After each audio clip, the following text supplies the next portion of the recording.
ज़िले कश्मीर कंदकोट में अगवान जो सिलसिलो रुकजी न सघियो। करमपुर शहर बेगारी मोहल्ले वासी बोरची रहीम ॾिनो मलिक 3 ॾींहं पहिरियां ठेड़ी वञण जो चई घरां निकिरी वियो, जेको अगवाकार टोले जे वर चढ़ी अगवा थी वियो आहे।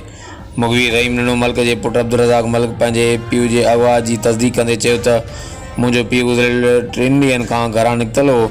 काल उन जे नंबर तां फ़ोन आई, चयाईं त मूंखे धाड़ेल अगवा कर विया आहिनि। अगवाकार टोलो 30 लख भुंग घुरे थो, पैसा ॾेई मूंखे बाज़ियाब करायो, न त ॾोहारी मूंखे तशद्दुद करे मारे छॾींदा।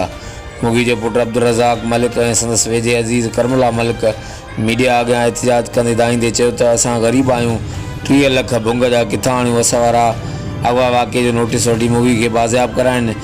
ॿिए तरफ़ मुगवी रहीम ॾिनो मलिक जे वारसनि जो वाक़े बाबति वधीक छा चवणो अचो त उन्हनि जी ज़बानी ॿुधूं था।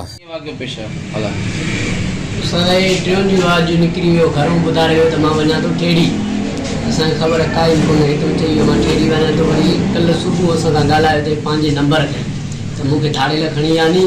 उन खां अलावा चवनि था पैसा घुरंदा पिया, 30 लख रुपया भुंग चयो थो मोकिलियो। 2 ॾींहंनि में न त असां मारे चाहींदा त कल्ह शाम को वरी असां परेशान आहियूं, असांखे खाइण लाइ कुझु बि कोन्हे।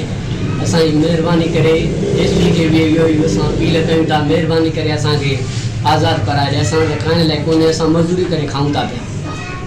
मुगी छा नालो छा कंदो? रहीम ॾिनो नालो त साईं मानी पचाईंदो।